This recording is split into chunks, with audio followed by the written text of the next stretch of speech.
eloklah kalau saya sebutkan beberapa perkara yang telah saya sebutkan dalam kuliah yang lepas berkaitan dengan syafaat Nabi Muhammad sallallahu alaihi wasallam. Kerana di dalam akidah ahli sunnah wal jamaah,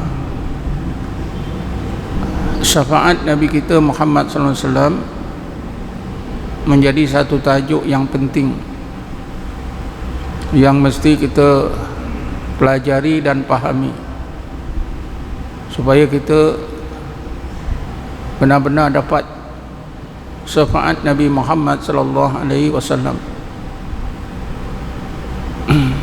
Antara perkara yang saya telah sebutkan dalam kuliah yang lepas, yang pertama, bahawa syafaat Nabi mengandungi beberapa ciri yang penting. Antaranya mengandungi maghfirah. Artinya kalau kita dapat syafaat Nabi Muhammad, kita akan dapat keampunan, mudah dapat keampunan semua dosa-dosa kita daripada Allah Subhanahu wa taala. Yang kedua, dalam syafaat juga terdapat rahmat, iaitu berbagai kebaikan yang didatangkan oleh Allah zahir dan batin untuk dunia dan akhirat kita, yang kekal dan bertambah-tambah seberapa banyak yang Allah kehendaki. Di dalam syafaat juga ada makna hidayah. Kalau kita dapat syafaat daripada Nabi Muhammad sallallahu alaihi wasallam, dapat syafaat Nabi Muhammad sallallahu alaihi wasallam, berarti kita mudah dapat hidayat daripada Allah Subhanahu wa taala. Dan semua kerja-kerja ketaatan kita kepada Allah dimudahkan oleh Allah kerana adanya syafaat Nabi Muhammad sallallahu alaihi wasallam. Begitu juga hajat kita akan mudah dikabulkan oleh Allah Subhanahu wa taala. Kerana itulah maka syafaat Nabi ini sangat penting. Perkara lain yang kedua yang saya pernah sebutkan dalam kuliah yang lepas ialah bahawa syafaat Nabi semasa hidup Nabi dan sesudah kewafatannya sama saja. Tidaklah berarti mereka yang bersama Nabi saja yang dapat syafaat. Umatnya yang kemudian seperti kita ditinggalkan oleh masa lebih 1400 tahun, kita kurang dapat syafaat. Tapi sama saja, orang yang awal, orang yang akhir sama saja akan dapat syafaat daripada Nabi Muhammad sallallahu alaihi wasallam. Dalam kitab Syawahidul Haq, Syekh Ismail Nabhani menyebutkan siapa yang mengiktikadkan syafaat Nabi berbeza antara masa hidup dan sesudah matinya, dia boleh menyekutukan Allah Subhanahu wa taala. Kerana urusan syafaat Nabi ini adalah urusan Allah Subhanahu wa taala.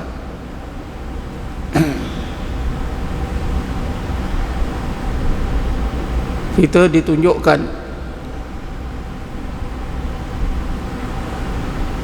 dengan jelas bagaimana syafaat Nabi tetap kita dapati, iaitu semasa kita membaca tahiyat, kita menyebutkan assalamu alayka ayyuhan nabiyyu wa rahmatullahi wa barakatuh.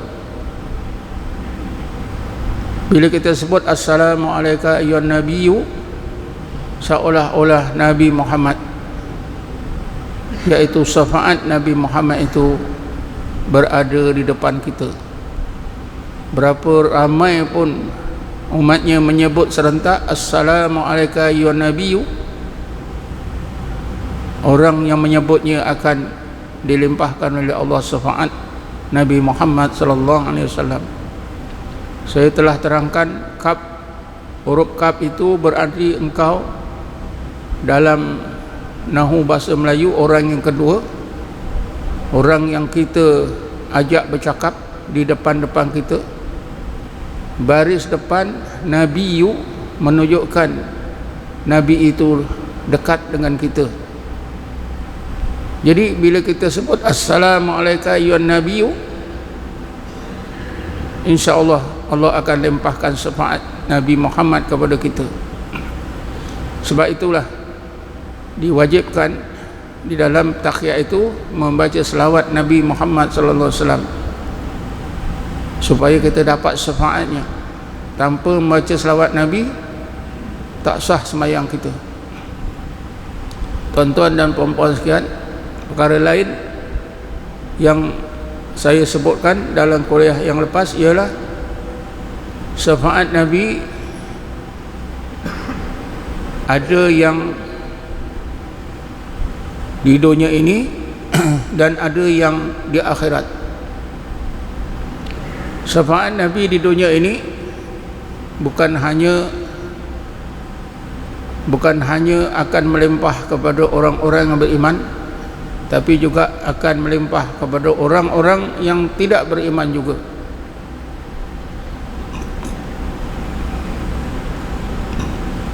Antara syafaat Nabi yang dinikmati oleh orang-orang kafir, orang-orang yang jahat, orang-orang yang menentang Allah, ada disebutkan dalam Quran. Bismillahirrahmanirrahim. Idh qalu Allahumma in kana huwal haqqu in kana hadhihi huwal haqqu min rabbik min indik fa amtir alaina hijaratan minas sama wa ma kana Allah li'adzibahum wa anta fihim wa ma kana Allah li'adzibahum wa ma kana Allah mu'adzibahum wa hum yastaghfirun. Ingatlah kamu semua ketika orang-orang kafir mencabar Allah, wahai Allah, sekiranya agama yang dibawa oleh Muhammad ini benar dari sisimu, tapi kami semua menentangnya, tidak mempercayainya, benar-benar daripada engkau, maka turunkanlah hujan batu dari langit, atau datangkanlah satu azab yang sangat pedih. Allah jawab, tidaklah Allah akan mengazab mereka seperti yang mereka minta, sedangkan kau ya Muhammad berada di kalangan mereka, dan Allah tidak akan mengazab mereka, sedangkan umat Nabi Muhammad istighfar, sentiasa istighfar kepada Allah Subhanahu wa taala. Jadi ayat ini menjelaskan bahawa kerana syafaat Nabi, maka azab, seksa, kesusahan dan balak, berbagai balak yang sepatutnya Allah timpakan kepada orang-orang kafir tidak dilakukan oleh Allah Subhanahu wa taala. Walaupun di dalam ayat ini disebutkan wa anta fihim, sedangkan kau berada di kalangan mereka. Tadi dah disebutkan hidupnya Nabi kita dan sesudah kewafatannya sama saja. Sebab itulah kita jangan heran kalau orang-orang kafir yang jahat-jahat menentang, mencabar Allah, cabar Islam, tidak menerima apa-apa balasan dengan segera, tapi mereka tetap sihat walafiat, tetap senang. Ini adalah di antara kesan daripada syafaat Nabi Muhammad sallallahu alaihi wasallam. Kita istighfar, selalu kita minta ampun kepada Allah. Juga orang-orang kafir dapat manfaatnya, dapat keberkatan daripada istighfar kita. Sebab itulah Abu Talib Makki dalam kitabnya Qutul Qulub Abu Talib Makki ini seorang ulama tasawuf yang terkenal pada abad yang keempat Hijrah, meninggal dunia tahun 386 Hijrah. Dalam kitabnya Qutul Qulub dalam bab taubat, beliau menegaskan bahawa apabila manusia di dunia ini membuat kejahatan, langit terlalu geram, langit bergegar nak meruntuhkan diri menimpa orang-orang yang jahat, tetapi para malaikat yang sentiasa istighfar,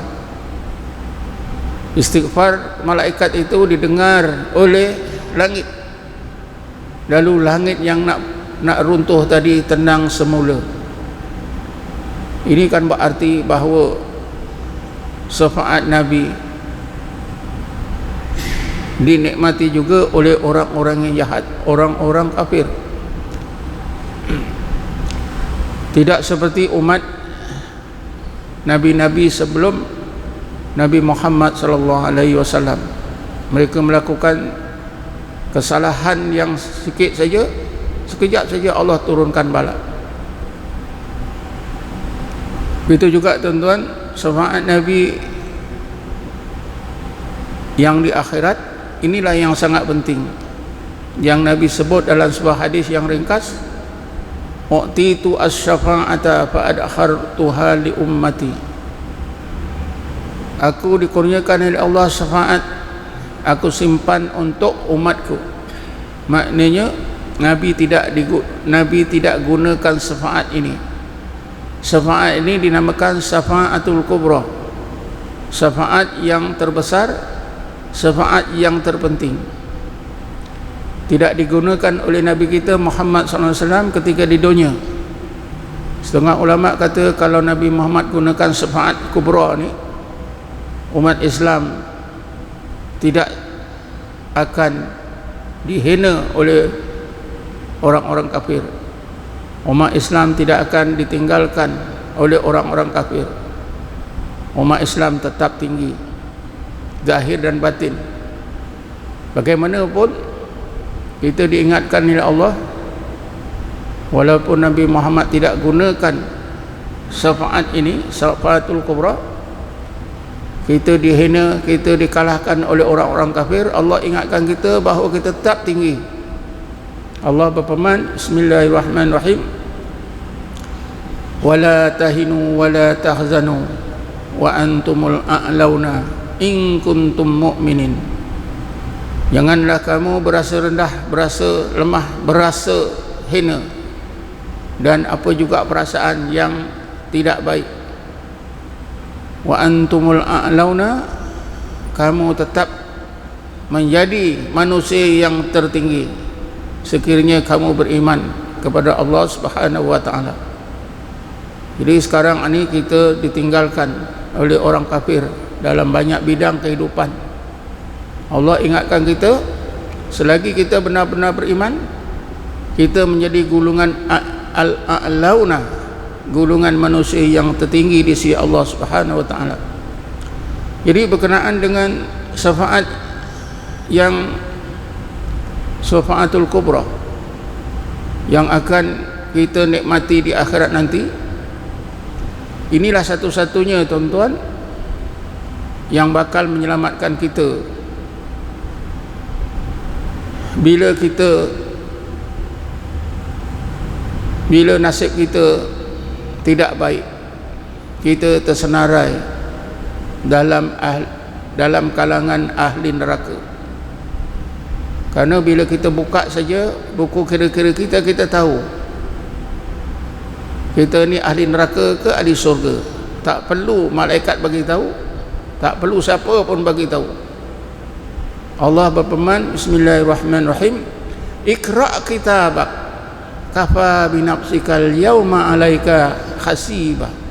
Bacalah buku kira-kira amalan kamu sendiri.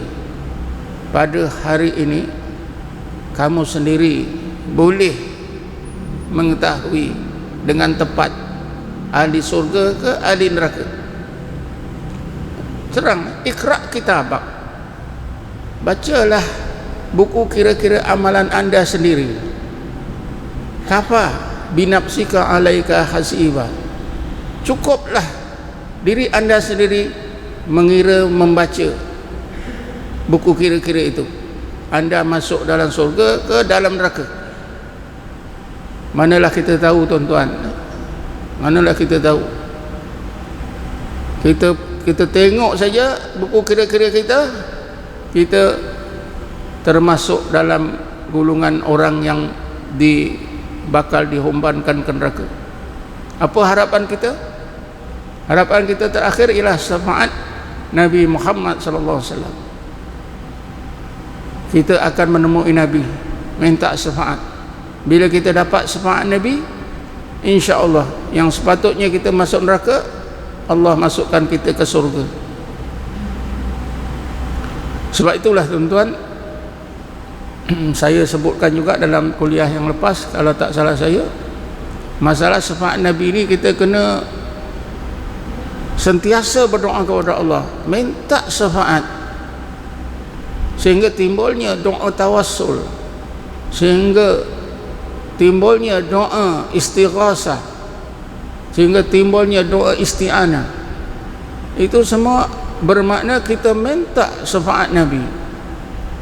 Dengan lebih jelas lagi, kita kalau setiap hari kita berdoa, minta berbagai perkara, minta berbagai kebaikan, kita jangan lupa minta syafaat Nabi. Kita secara direct minta terus, ya Allah, aku minta kepada Engkau ya Allah syafaat Nabi-Mu Nabi Muhammad sallallahu alaihi wasallam, terutamanya syafaatul kubra. Begitu juga aku minta syafaat semua nabi-nabi dan rasul-rasul yang selainnya. Aku juga minta ya Allah keberkatan semua orang-orang yang soleh, para wali-walimu ya Allah. Kita kena minta begitu tuan-tuan.